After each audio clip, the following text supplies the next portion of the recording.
Good afternoon, everyone. How are you? Are you enjoying the 20th anniversary of the Martha's Vineyard African American Film Festival? I don't believe 20 years has gone by already.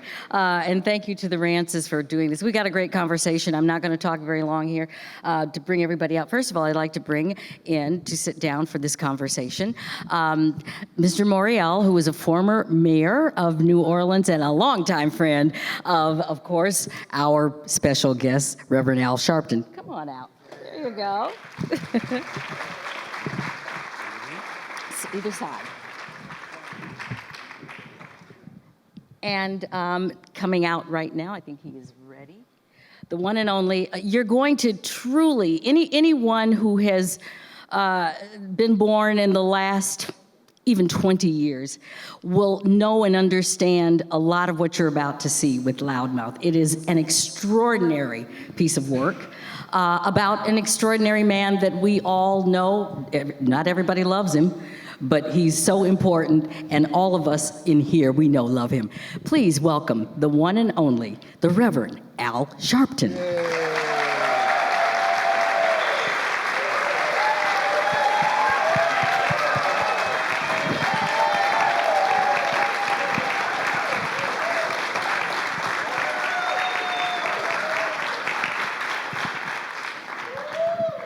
Well, thank you so much, both of you, for joining me. I think your mic should be on. It's right there behind you.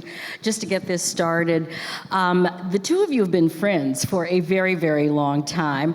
Certainly, politicians. There's a way that you operate, and there's a way that you do things, and the two of you have done quite well in terms of Black America. But Loudmouth is an extraordinary piece. I want to start out with you, Reverend Sharpton. You know, your mantra has been no justice, no peace. No justice, no peace. And that's really kind of the theme of Loudmouth, no justice, no peace. There was times when people thought that you only did this for publicity.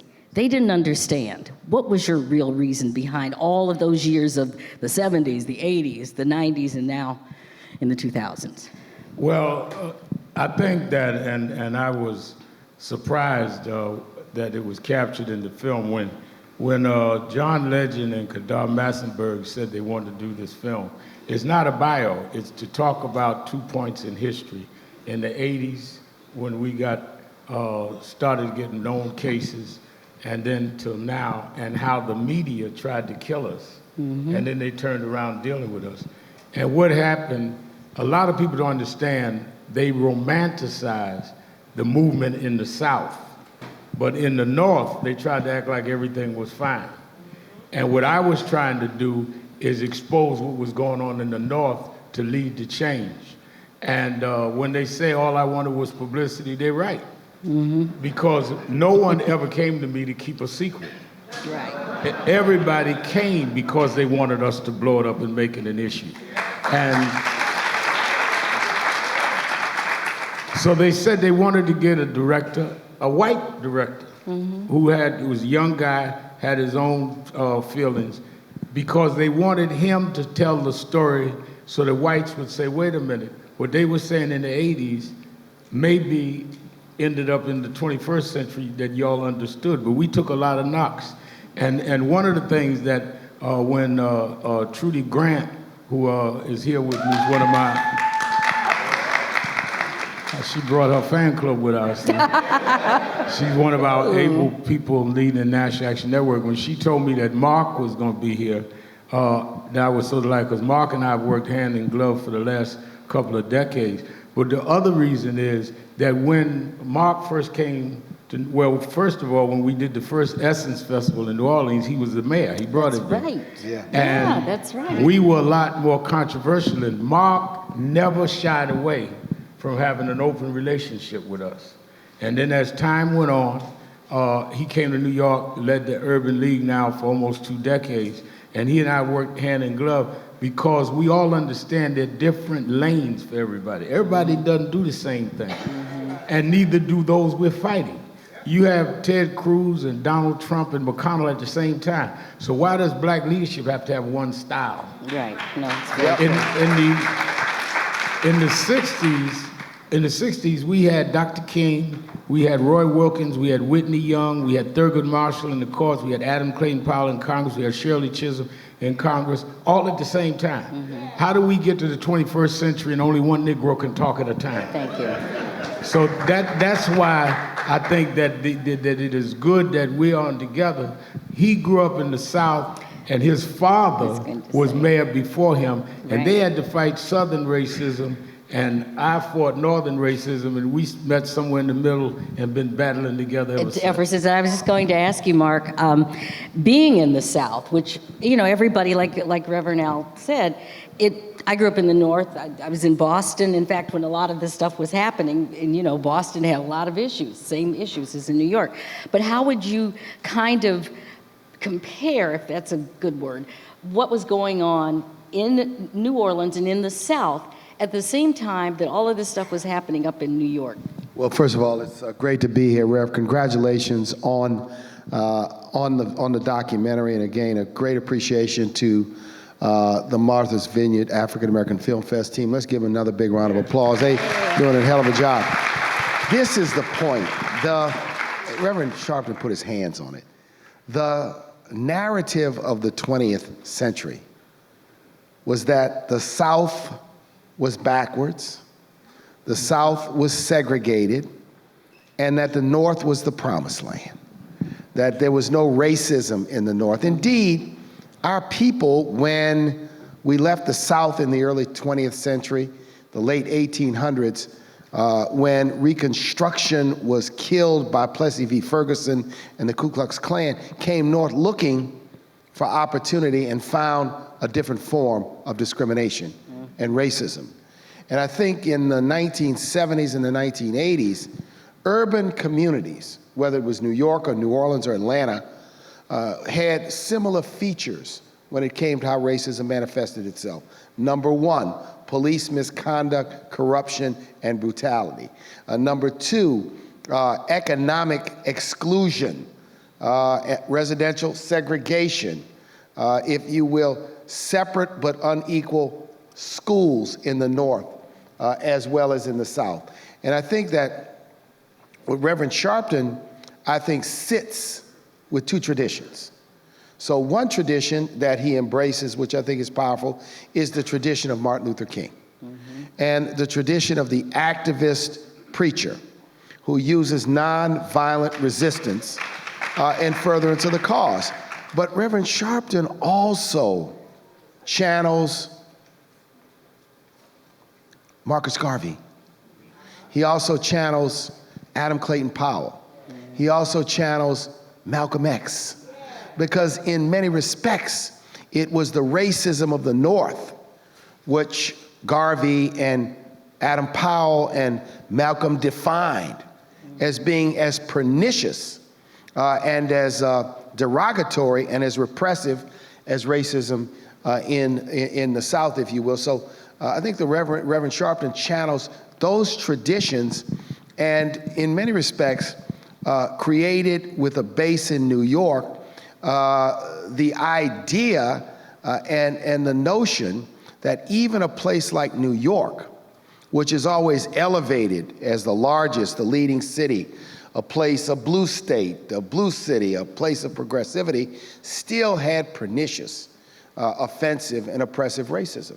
Yeah. And I think his unique contribution has been channeling both of those traditions, because in the 1960s, there was a conscious effort to formulate division within our community. Division between, quote, Malcolm and Martin. Division between Martin and young activists in SNCC and in the Black Panther movement. Exactly. Reverend Sharpton, in terms of the movie, Loudmouth, I understand, and I've done a lot of editing, 1,400 hours of footage that they used to put this together. That's a lot of hours of footage, and that's a whole other conversation, but it speaks to how active you've been over the years and how much, what you said, how much media time was spent on your activities. Well, I grew up in the church, and they'll talk about it. I started preaching as a little boy, And by the time I was 12, my father had left. I grew up the first 10 years in a middle-class Queens neighborhood. My father owned a store and a construction company, the Queens here. Got some Queens people. And when he left, we ended up moving to my mother and my sister out of the projects. So I knew both sides of black life. And I became inebriated with the conditions.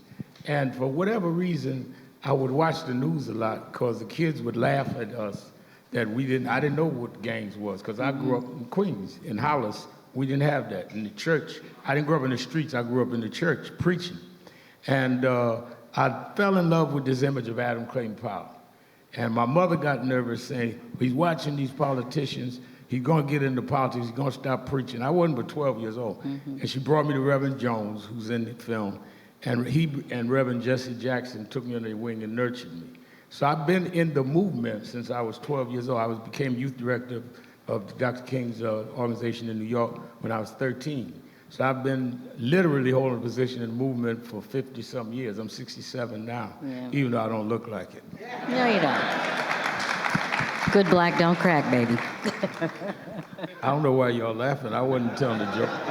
But so a lot of it is, and they don't cover all of it, but the 80s is where they just tried to destabilize us. But what I say, they tried to do that to Dr. King. They indicted Dr. King as a tax cheat. People forget that. They don't write that in his Right, bio. 1950s. They indicted him saying he had stole money from the Montgomery movement. They always try to discredit you. And if you can survive the discrediting, you can make it, which is why most of our leaders, the ones that Marc mentioned, and King and others, had to have a strong faith, because you have to believe in something stronger than these folk to go on, because they will test you. That's true. However, you tested them.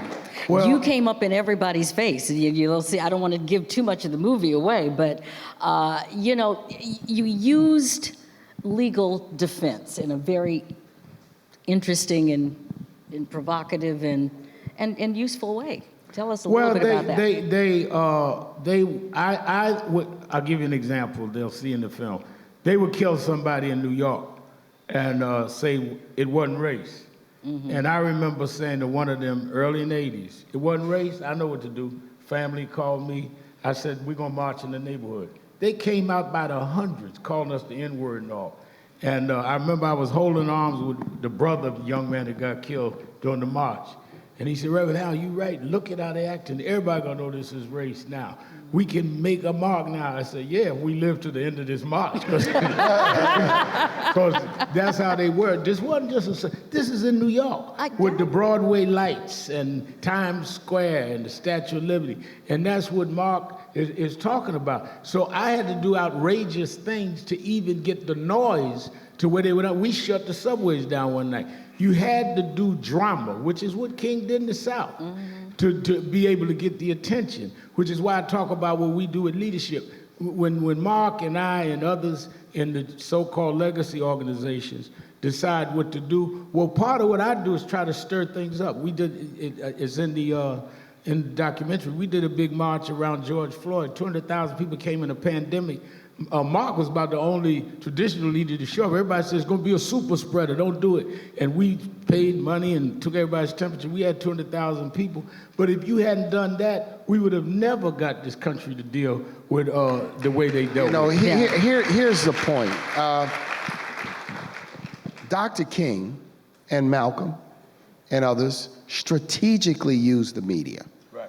They understood that staying visible, connecting with people, was the way to energize and force people to deal with the issue. So when people say it's all about publicity, hell yeah, it's all about publicity. This clown, this former president, made his whole career off of making bombastic, outrageous statements. I mean, so this is important. Dr. King said, I've got to stay on the front pages of the New York Times. I've got to stay on the front pages of the Washington Post. He strategically understood, and it is important that in today's civil rights movement, that Reverend Sharpton has also become someone who's a television, if you will, leader, a television announcer, someone that's got a platform now on MSNBC and in radio.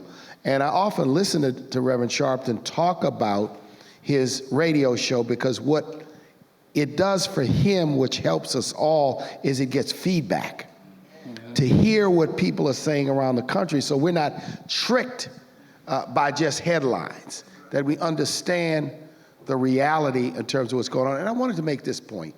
You know, he and I have worked together. We actually met during the Jesse Jackson presidential campaign in 1984. I was a delegate, 26 years old, to that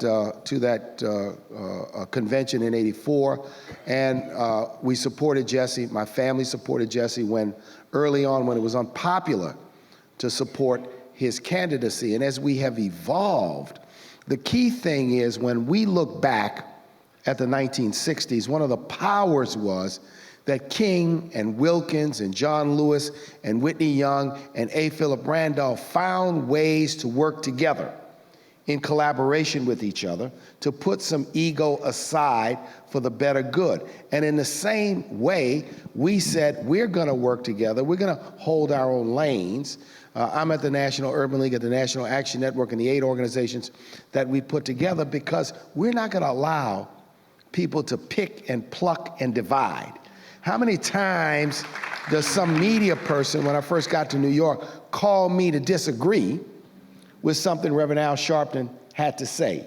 I say, I don't know anything about it. I don't know what you're talking about. Call me back tomorrow. And I'd pick up the phone and say, what are they doing? But you can take the bait, create division, make headlines, but what it shows to the people say, why aren't you all working together?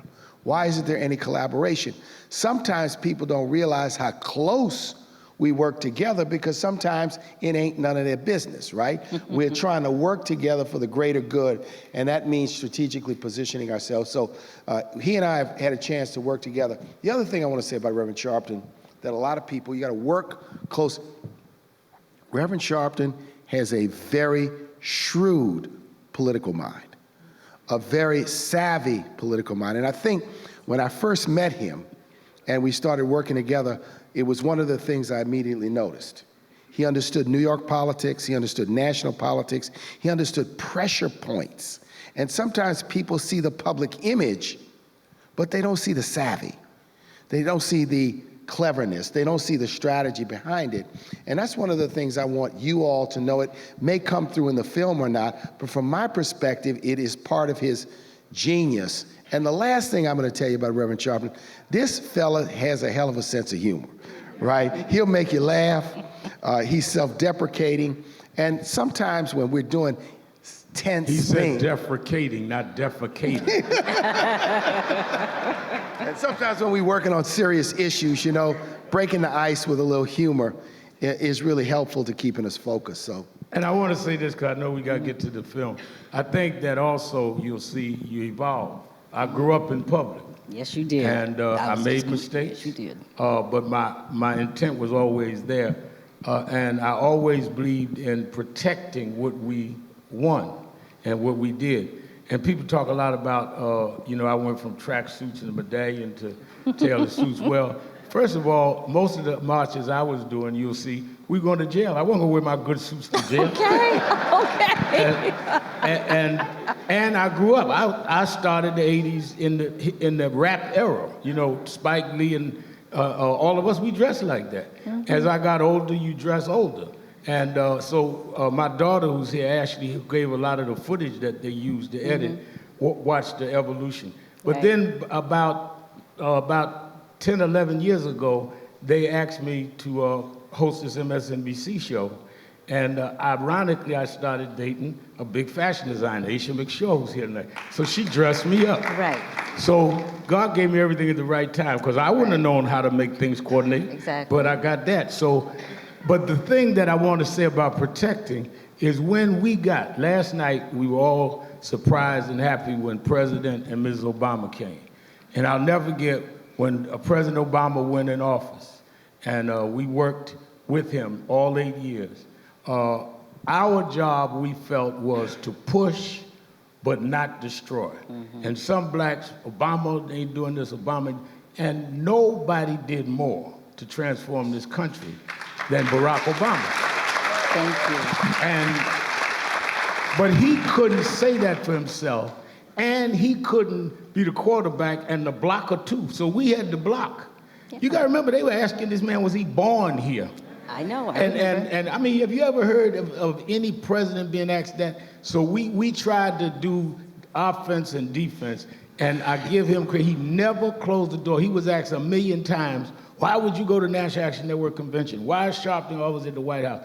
And everybody has a role. And he's been, a lot of those that wear the garb and talk black have never been as black as them. And I must say that, and I know I'm gonna get in trouble for doing this, but the glue that kept that going was his senior advisor who's here tonight, Valerie Jarrett. Valerie, stand up, Valerie. She here? Stand up, Valerie. Good to see you. I got to go out the back door because I know you're going to get me for that, but I wouldn't let you be in the room and not acknowledge you. Well, you know, we want to get the film started.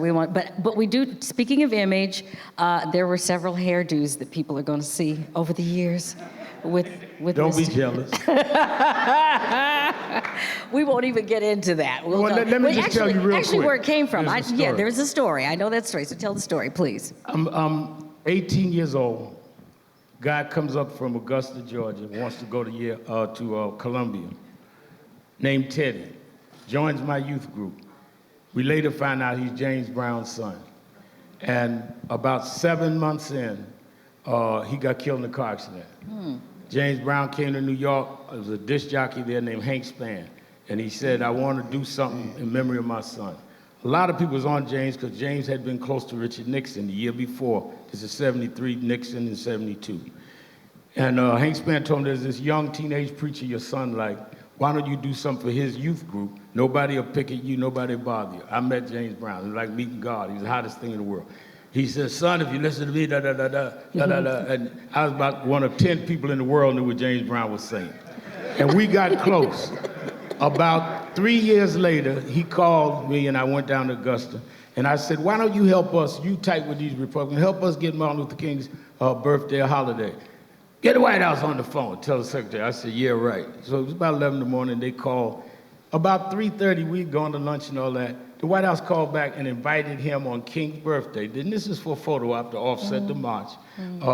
You come and meet with President Reagan. He said, I'm taking you with me, Rev. So I went home, New York. I had to fly back over Washington to Augusta to fly back to Washington with him. That's how he was. We sit up there, his bodyguards and coach. And we halfway to Washington. He said, Reverend, I want you to do me a favor. I said, what's that? He said, I want you, when we land, I'm gonna take you to Bobby Bennett, who is his hairstylist in Washington. I want him to do your hair like mine. I said, okay, and I did. And he made me promise to keep it like that. When no one knew, when I got in New York, people, get that conch out here, why are you there? But when no one knew, my father never asked me to be like him. And it was the bonding that I never had in life, that some man thought I was worth reflecting him. So I did not care.